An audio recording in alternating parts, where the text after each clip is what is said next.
Good morning, guys. Did I tell you I grow a forest? So we came out yesterday.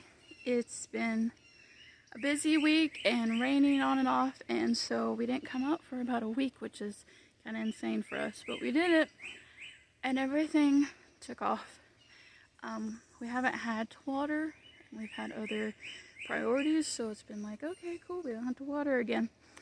And everything just exploded. So I'm gonna do kind of an impromptu garden tour. Okay, so first thing first, got our coffee. This morning I'm just drinking a caramel flavored coffee that I brewed at home, and I just put some caramel syrup in.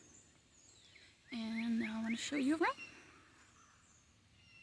Okay, so first we have our prickly pear bed. So there's one on this side and one on the other end of our garden, and they are flowering. This bloom was open yesterday, so I'll put a picture here, but I'm guessing it's something where like at night it closes, during the day it opens, and it is not really sunny yet.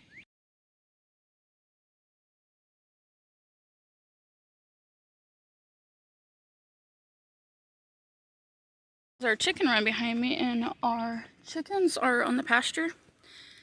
So we've had some interesting things happening in here. We've had a few birds get stuck in the netting. It's nice and quiet in there, and there's a little bit of chicken feed that they can access, so they keep heading that way. I heard a little bird in there, and then I can't see it, so I'm gonna go see if it's still in there.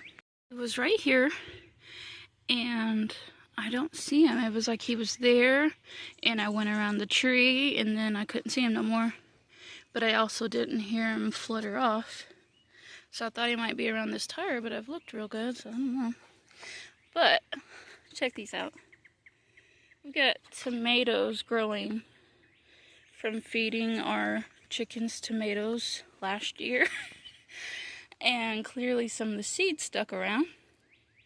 And that just cracks me up. Just absolutely cracks me up. We gotta come in here and clean. It's just nobody's using it, so it hasn't been priority this time of the year. And then they also planted this giant squash plant. I'm not sure exactly what kind of squash it is, obviously, but I'm excited about that. And since they're not over here, I don't have to worry about the manure running off and burning it or anything. I've thought about planting like just where they can't reach along here, and I still may do it. I just worry that the rain's gonna wash the manure down and burn my plants. And you know, I don't have time to waste.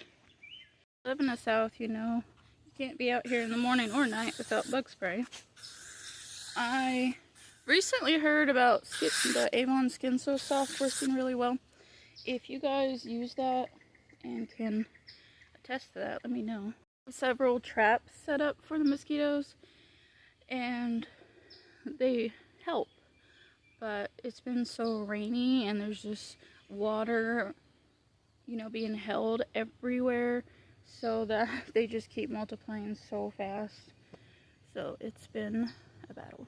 Normally I would clean stuff up before garden tour, but you get real life today. So this is my little coffee drinking hangout area. It has a big tree, but it's not really shaded in the heat, so it's more of a morning sitting area for me.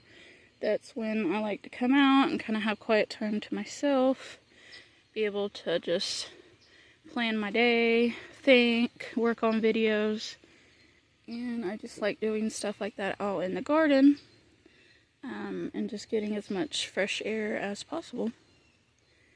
Okay, let's start this garden tour.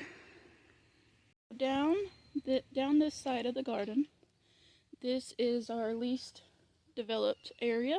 This area was put in this year as far as like really planted out.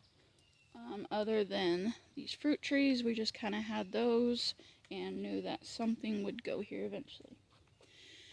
So over in this corner, we just have some bulbs that were gifted to us from a family member, and so I haven't really done anything special with them. And so I'm just kind of whatever, they'll be beautiful next year. Okay, so sand plum trees are like raspberries. They put off a runner underground and then pop up new plants. So this one is in a wonderful spot, so I am leaving it. And here is the next sand plum tree. So if you don't know what sand plums are, they are these little bitty plums. So when they ripen, they taste just like a regular plum. They're just small like a grape. Back here, so we have a grapevine, another grapevine that are babies. They are, they survived the winter. They've been doing great. I'm not, relying on those yet, so I am happy with where they are. Back here are beans, and this is some zinnias. The zinnias seem to be off to a slow start this year, but I believe it's because we've had so many cold nights still. It's been getting down to 45 randomly, and I think that's done it a lot. This is our beautiful, beautiful potato bed. So we started out just kind of loosely tilling and putting in, and by that I mean like using a hoe and adding bone meal and blood meal and perlite and manure compost to the soil, and we planted the potatoes about 4 inches in the actual ground, so below these.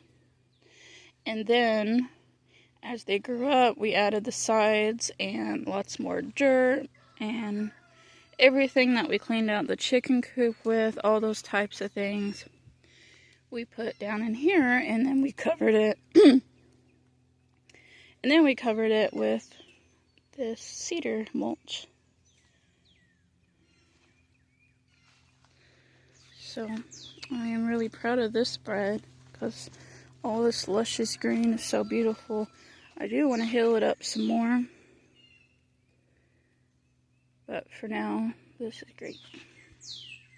Okay, this is back to that back wall. So we have mullein plants that I found out in the wild and brought here, and there's also one here and here. Mullein is amazing for clearing out the lungs.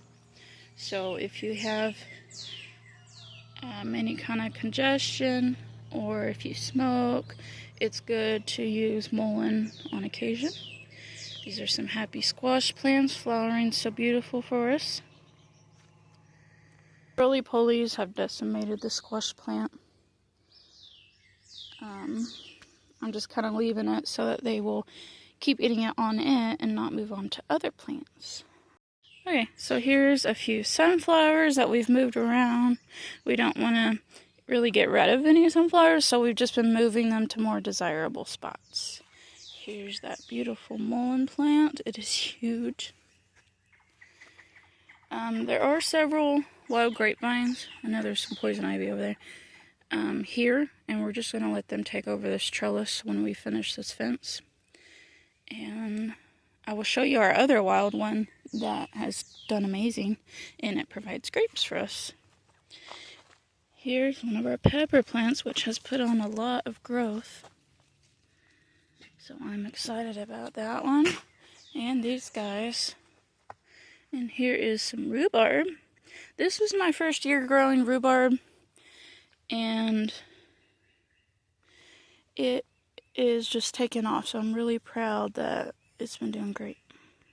This is our compost. We have started composting even the colored boxes because we do burn our own trash. We do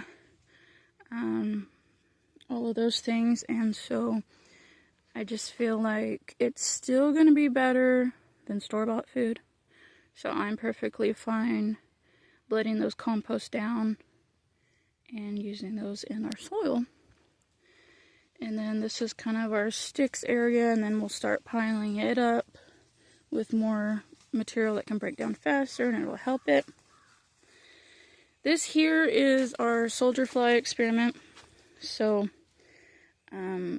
this was manure and things from the rabbit hutch, and there have been soldier flies all in it.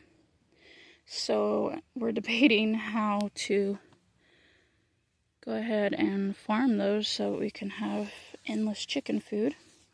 So, if you do that yourself, let me know your setup and if it's working well. This is my carrot bed. It's got a lot of grass in it. Needs thinned. I've just been kind of thinning it as we make salads and using the carrot greens in the salads. So they taste just like a carrot if you don't know.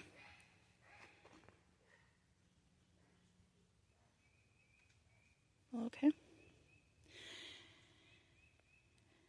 And so instead of wasting them, I'm just kind of slowly thinning them. Okay, so we've gone down this way. It's kind of our least established area, so now we get to go to the good stuff. So, let me show you this one before we pass this area. Got a lot of squash in here. I woke up the goats. Good morning. I'm right here. Good morning. She looked at the door immediately. You didn't even know I was outside. Well, hi. Okay, so we've got a couple green bean plants taken off here. Look at this rhubarb. I'm so excited. And then here I have some more zinnias, marigolds, and this is some wild blackberries that I am just trellising because they're not in the way, and so I like to take advantage of that. Okay, so here is the beautiful wild grapevine. I'm going to show you the... So here's the end of it. And it's even trying to take off toward me. We may have to extend this trellis all the way down the sidewalk to give it some more room because it's just kind of piling on. It cracks me up because this was a total experiment. I was just I can't think of the word for it. The bottom of the grapevine was really thick. So I was like, you know, I'm just going to leave this one. And even if it's just a pretty plant, you know, I can get rid of it later if I decide to. But what if it did produce? And it is. Let me show you. Also, our raspberry. We have one raspberry plant just finally flowering and producing. Okay, so... Oh, I scared the bird. There is bird nests right above my head, and I guess the mama was in there. I would leave since I scared the mama. But she's already gone, so we'll just hurry. So there's a bird nest right up there. And then there's also one right here. And so there's eggs in both of them. But I want to show you these grapes real quick. So look at those. They're just everywhere. All in here. And fun fact, this is where me and my husband got engaged, right under the grapevine. He said that this was our favorite spot in the garden, and he wanted to do it here. On to this side. So these beautiful flowers are about to bloom. I can't wait to do a garden tour in June and show you guys all of the flowers that are blooming and taking off. Okay, so this area here, there are a few random squash plants in the bottom, but this is my lamb's quarter. So we had one plant a few years ago that got like 6 feet tall, and I went ahead and let it go to seed because this was the goal. This is what I wanted. Lamb's quarter is like a spinach substitute, and it's really high in vitamin K. It's a wonderful source of greens, and it just grows on its own. You know, I don't have to give it attention. I don't have to worry about doing anything special. So anything that can provide for us that is self-sufficient is great. Along this wall, we have peas.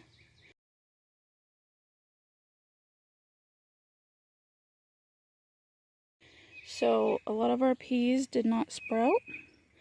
We're thinking something either came and ate the young sprouts or took the seeds. And so we don't have a full trellis, but it is really starting to produce. We're just pulling them off as soon as we see them so that it'll keep producing more. And it seems to be working. Okay, so we got more green beans down here. This bed's looking a little empty right now, but that's because this area, I need to get that poison ivy, or have my husband get that poison ivy out. But the blackberries, I kind of have this area because there's so many right here. And like I said, I like to let them grow. So I did cut them back because they were just insanely taking up this walkway and everything. So that will fill in. Over here, this lettuce was so good. It is like a crunchy, sweet lettuce. So we're letting it all go to seed so we can have plenty more of that. In here, there are tomatoes. I do need to put some cages or poles or something in here. This is some random greens and radishes that I'm growing in this area. Okay, so if you garden for the sake of being self-sufficient, you know a lot of things are about the long game. And that's how it is for us. So this was our salad bed, what I was calling it. So it had lettuce, spinach, radishes, parsley. There's a little bit of lamb's quarter in there. So we were essentially coming and grabbing a bowl of the big leaves and then getting those little carrots. Well, a lot of this has gone to seed and we're just going to let it. That way it can give us seeds and we can grow our own next year. Okay, over here, my kids' balls in there. But we have our sweet potatoes growing. This back here, this is kind of my garden trash can, but this back here is our mosquito trap. So it has bacteria in it that kills mosquitoes. And so it looks really dark because it's right under a tree. And that tree makes the rain turn dark by the time it gets down here. This is our parsley bed. You guys have seen this a few times. So it was flowering. You can see a few flowers left. And now it is going to seed. These little green things are going to be seeds. And then we will have plenty of parsley again. I am working on our farm stand logo, and I think I'm going to include parsley because, so I had this parsley bed filled out 2 years ago, and I collected all the seed. And I collected it in a brown paper bag. Well, the brown paper bag got carried out of our shed by my dog or something. And so there's just been parsley popping up all over the place. And we're not complaining by any means. Free herbs is fine with me. But we produce parsley, no problems. And so my husband is always laughing because he's like, of course there's more parsley. But we grow this whole bed, and then there's like random parsley plants here. We've pulled out a lot of them, you know, to make room for other things. And so I think I'm going to include that in our logo just because it's very fitting for us. So now you're in on the inside joke. Before we head to the other garden, I have something to show you. My daughter also likes gardening, and my son used to have a garden. He kind of gets impatient with it, and so next year I will probably have him kind of have a garden in my garden. That way I'm watering it and things, but he can take care of it. That worked a lot better. We did that the year before, and then last year he had his own separate area because I thought, like, he's a little older now, you know, give him a little more responsibility, help him see if you don't take care of it, it won't live. And you know, it dies really quick when you don't water it in the heat. But this is my daughter's garden.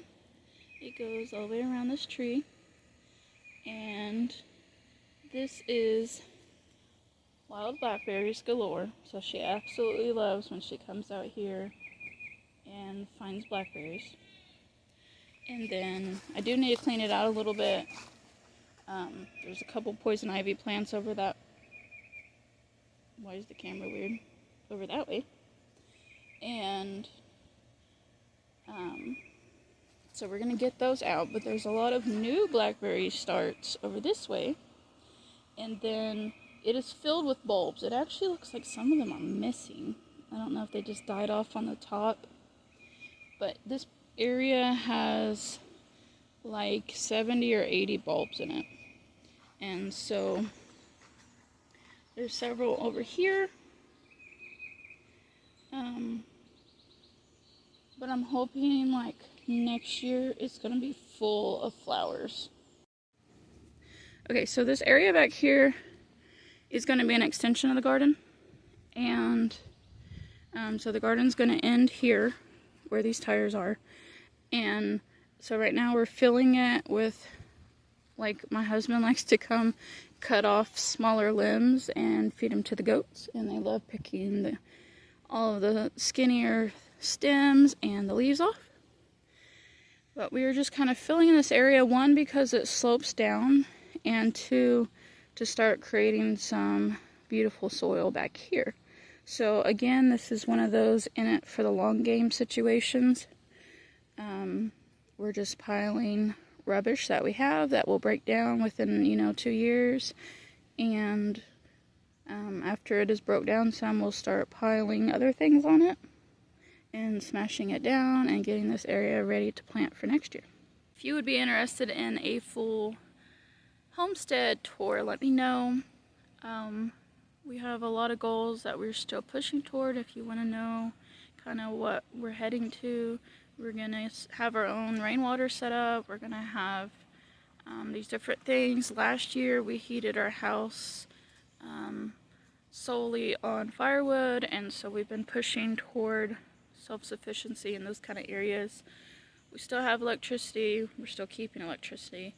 We would love to have solar for like backup, like for emergencies or when there's random blackouts and things like that. And we're pushing toward raising our own meat, like I was saying, and we're gonna have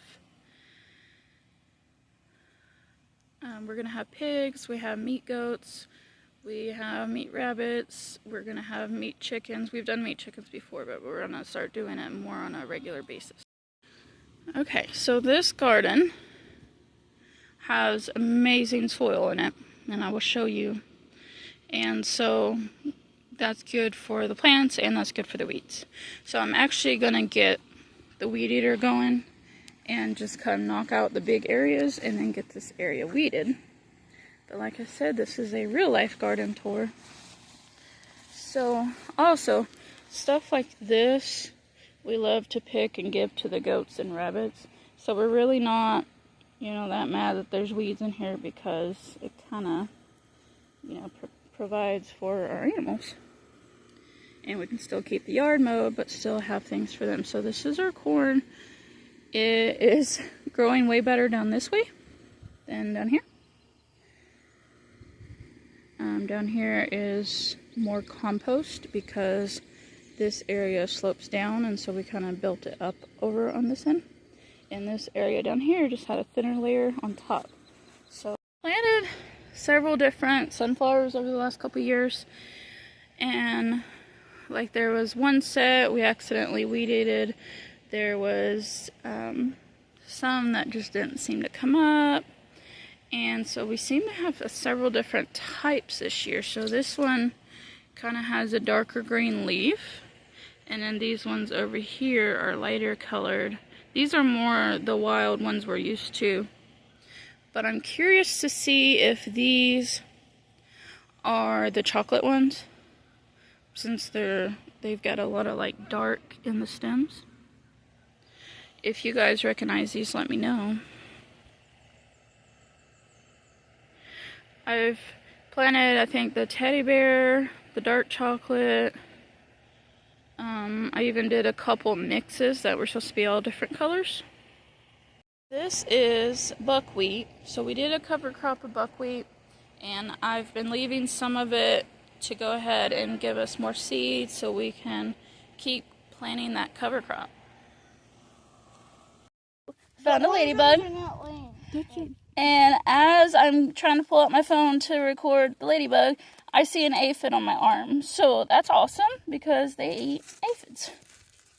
We put cardboard down in the garden. Oh, there's another ladybug. Where? We put, right over here by me. Oh. We put cardboard down and cedar chips. And we just have worms like crazy. Like you can see, this is just worm castings. All of this. That is awesome. Ladybugs on me. I'm just kind of chopping and dropping. Oh, but I didn't just squish that ladybug. See right in here? Just worm castings everywhere. Okay, this is our garlic right in here. Our garlic is a long-term goal. So kind of like with the other things that I said. So the garlic, we planted this garlic just to multiply. So the bulbs that grew this year, we're going to be taking each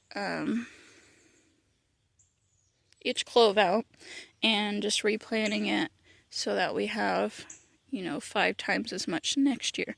Because garlic cloves are expensive. This was like $70 for this little area. This one strip down here. And so we really don't want to be buying that every year. And do you have something to say? Hi.